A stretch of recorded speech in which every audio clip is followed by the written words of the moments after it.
Welcome to part 4 on libel and defamation. We've gone through several of the elements of the case, the proof that a plaintiff is required to have in order to prosecute a case for monetary damages for libel, and some of the associated rules with those elements. And we continue today by talking about the fact that in addition to individuals having their reputations harmed, so can public officials, and we'll talk about after we get through talking about businesses and professions, and specifically products. If you are in integrated marketing communications especially, then your brand reputation is front and center for everything you do. It's just that simple. What people think about your product, what people think about your service, what people think about your phone company, your bank, your restaurant, your health clinic, your client is essential to having good relations or good business or good truthful client relationship.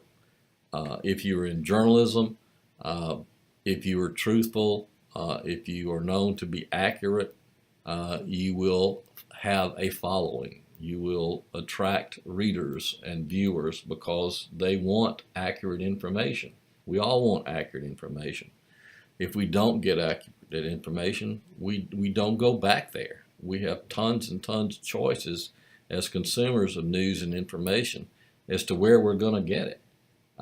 We can read the New York Times just as easily as we can read the Oxford Eagle. We can watch CBS as easily as we watch ABC, and we'll make our choices based on what reputation the entity has for truthfulness more than anything else. Now, back to the IMC side, you know that companies, especially through your salary and otherwise, will invest heavily in creating not just a product, not just a distribution system, not just the physical attributes, but they protect their reputations. The conflict, or not the conflict, but the counterpoint to that from an information perspective is that the public benefits from knowing about products that don't work, businesses that are unsafe or unreliable.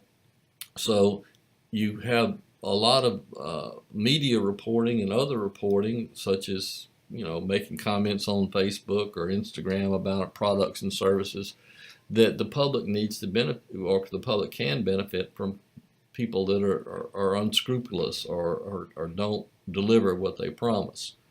And then the third thing is for movies and plays and books, especially, but restaurants and hospitals and everything else, people share their opinions, and opinions are well protected by the First Amendment. But a business reputation is essential to success. A good reputation is essential to success. I spend a lot of time saying the same thing over and over again about this because it's crucial. If you're in journalism, being truthful and being reliable is all you got as far as attracting readers and viewers. If you're in marketing, working for a client, then all they've got is their client's trust that they'll deliver the products and services as the way that clients expect those products and services to be delivered.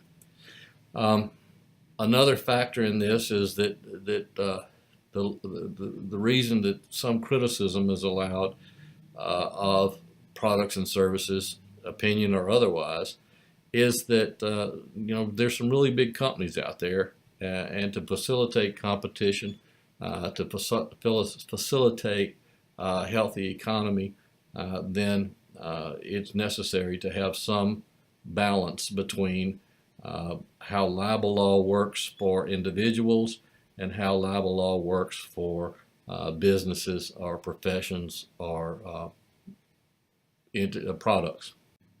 That the statements that were made were false, that they caused an economic loss, and that the defendant knew it was false or acted with reckless regard to the truth or the falsity.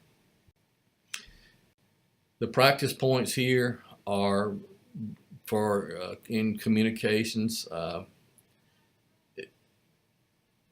It's better to be specific.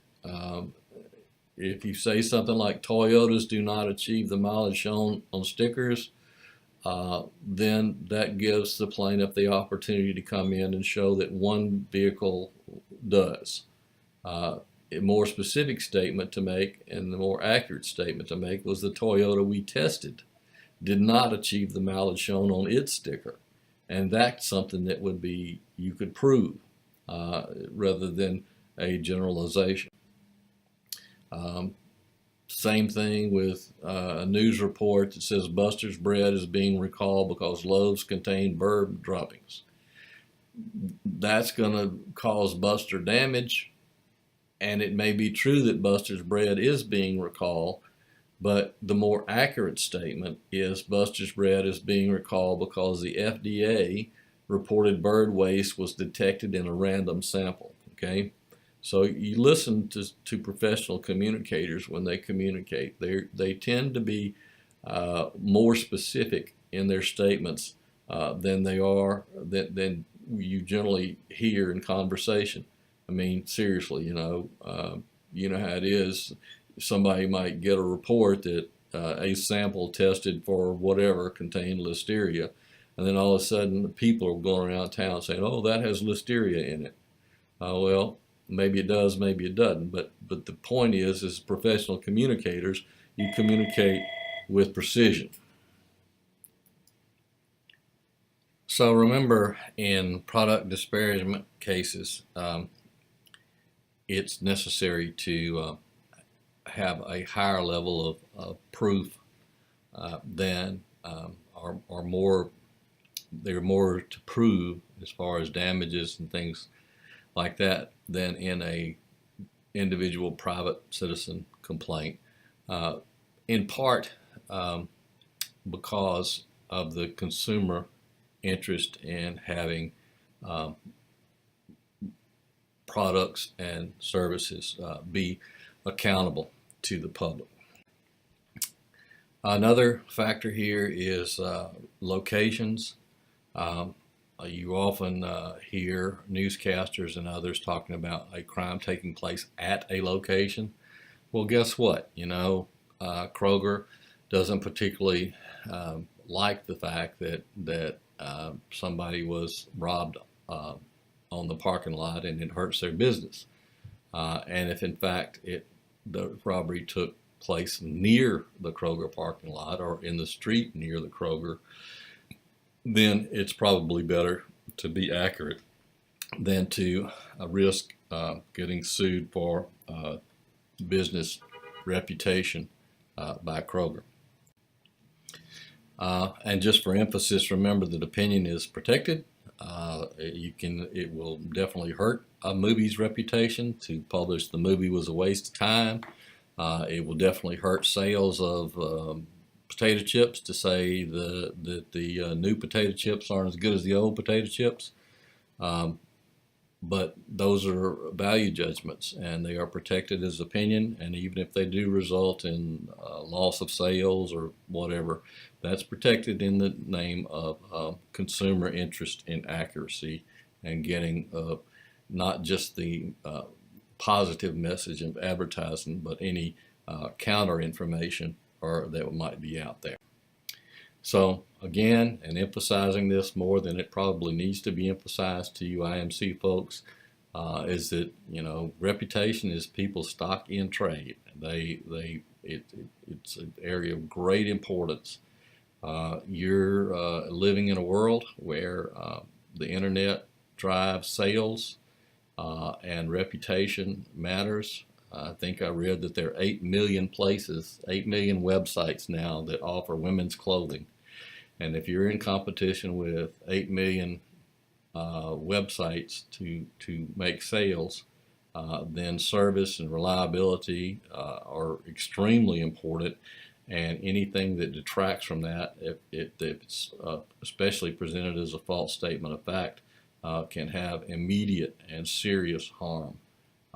So the last point on this slide, and what's one I make time and again in the class, is that don't worry about what the law is in this area, because a lot of times you just go to court and spin your wheels and file this complaint and that complaint. So the thing to do is to be precise and to be accurate and to understand what the rules of the road are and follow them to avoid legal issues. Okay, the elements once again that we've gone through to this point: published false statement of fact to an identifiable person that is defamatory. And we'll talk about some of these other elements in the context of defenses.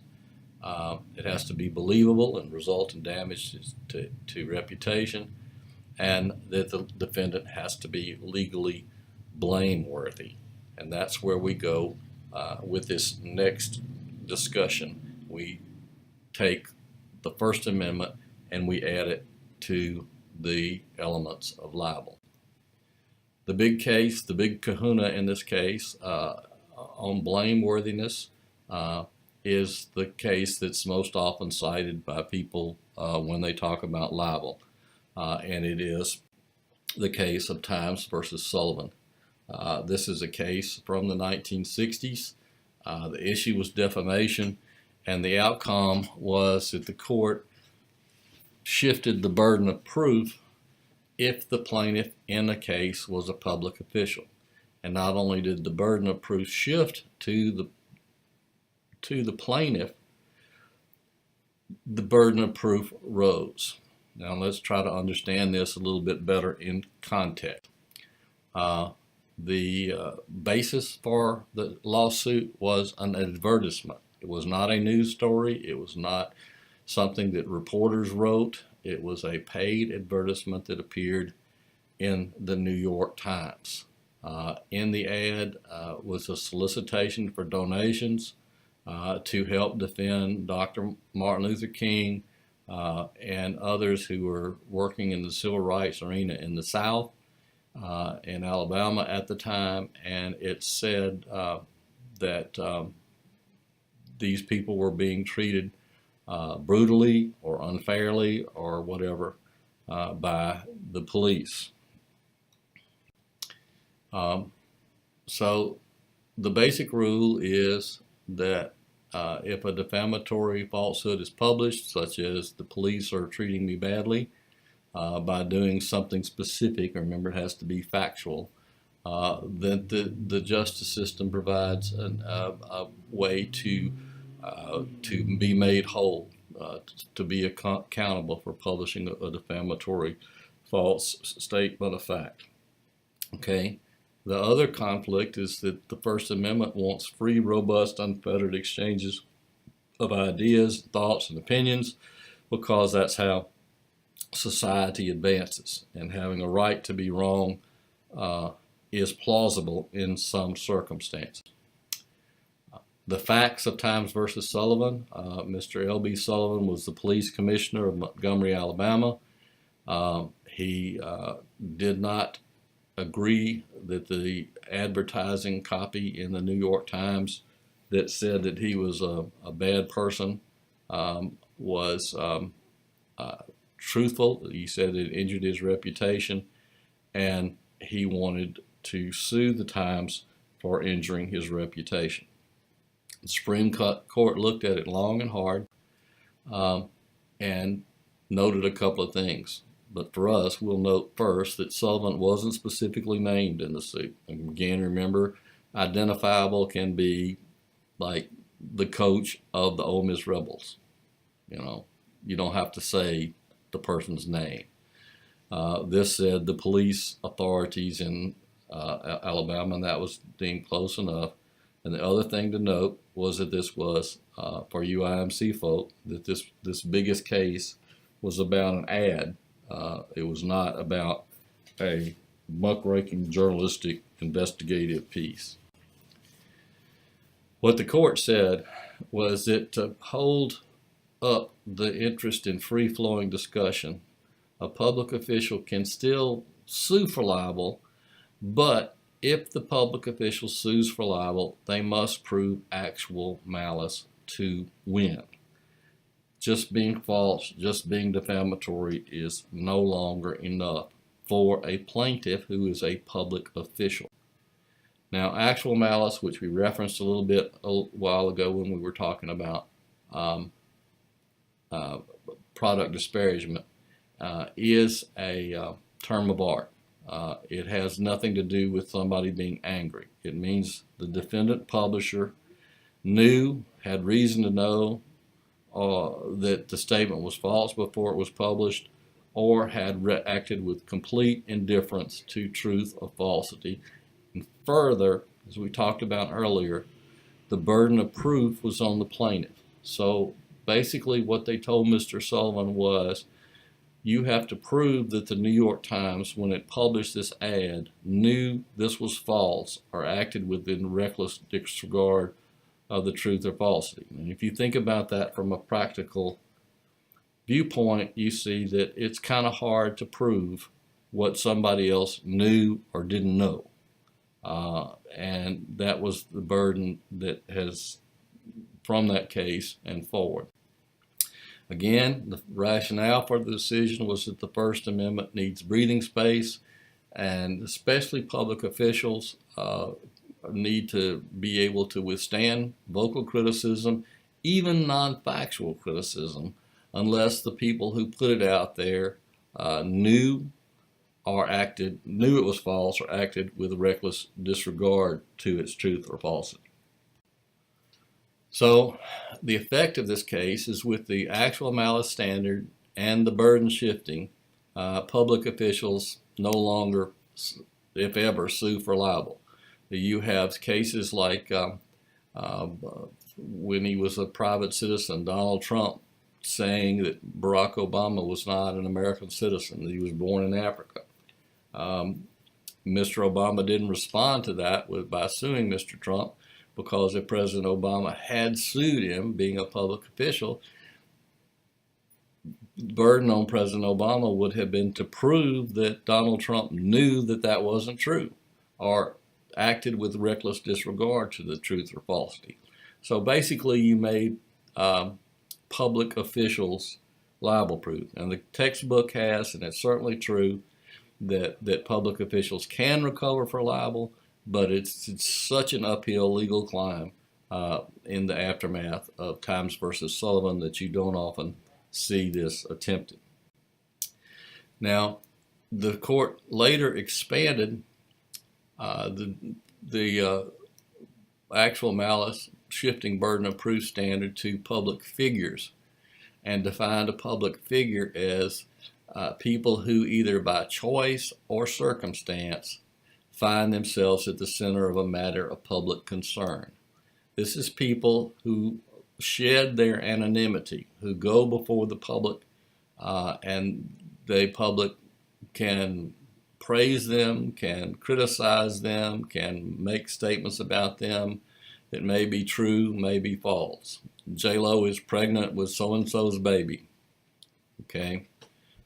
J-Lo, if J-Lo were a private citizen and she weren't pregnant with so-and-so's baby, then, hey, she's got a better case. But being a celebrity, a person who by choice places herself in the public eye, has to kind of understand that she would have a much higher burden of proof if she sued for libel. So what is a public official? It's any person who offers himself or is elected to the public eye. People in government jobs may qualify as public officials. There's a test for it, which we'll go over. And however, if somebody just working on the public payroll, me for instance, is not a public person. A football coach is also being paid, but by circumstance is more of a public person than a professor would be. How do you find out if somebody is a government employee, is a public official? Well, they will be deemed by the court to be a public official if they either have or appear to have to the public a substantial responsibility for control over the conduct of some government uh, affair. It's less than perfect. It's less than a perfect test, uh, but it's a crucial test and very important because it determines really the outcome of the case in many situations, because the malice standard is a very, very high standard for a plaintiff to meet. Um, Again, people can be household names like movie stars or musical stars or people like that, or anybody else who's out there trying to sway public opinion. And it also can be somebody at the local level. You don't have to have a national or international reputation. If you're the person in town who writes letters to the editor or serves as mayor and is vocal on a certain issue, and somebody wants to challenge you on that and issue something that turns out to be false and defamatory, then you are also going to be found to be a public figure for libel litigation.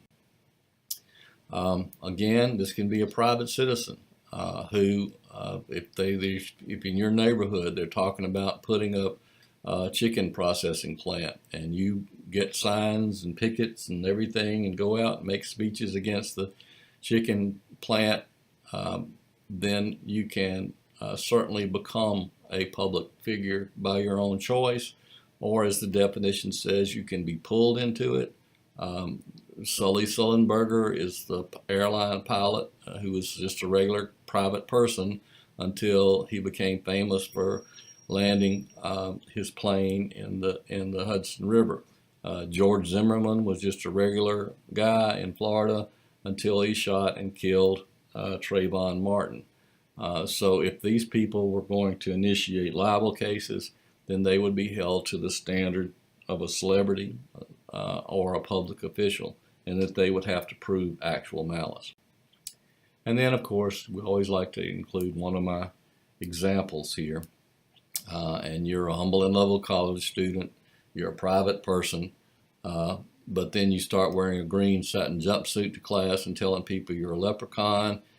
You go out and make speeches for leprechaun rights to the extent that you have something published about you that's false and defamatory, then you're probably going to be held to the public person or celebrity standard of having to prove actual malice because you chose to enter the public's eye. Now, there's kind of a perverse thing that happens here.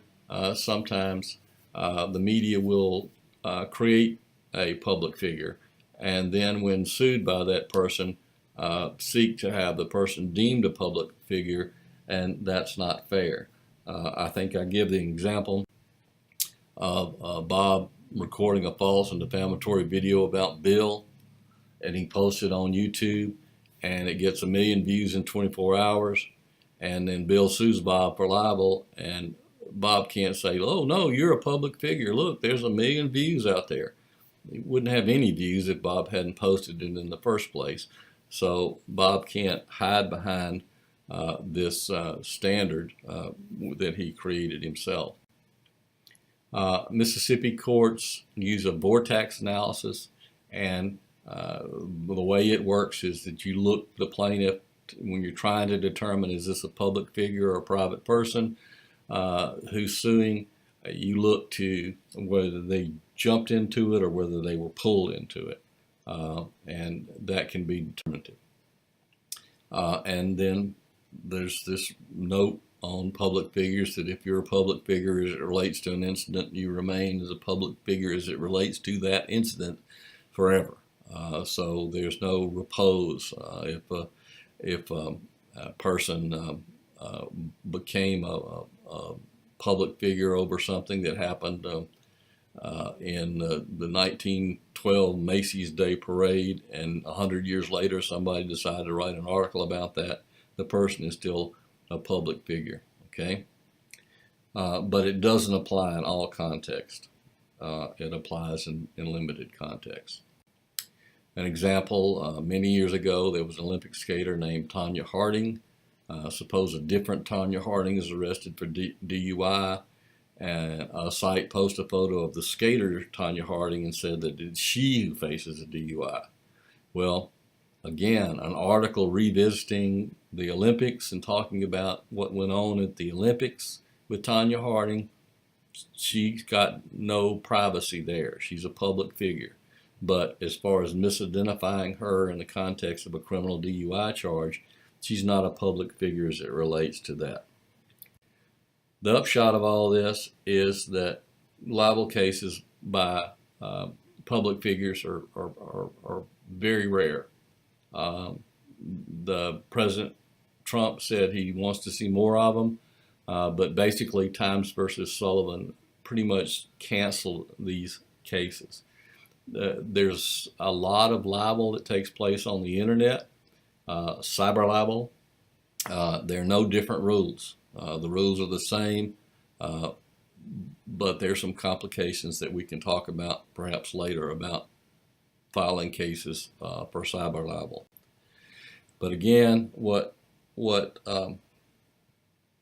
really triggers the difference here and why it's so important is that when a libel case, when somebody's reputation, somebody wants to claim his or her reputation has been injured by something that was published because it was false, the whole case can center quickly or shift quickly from that consideration to consideration of whether the person is a private plaintiff or a public person, because if it's a public person, there's almost impossible to win.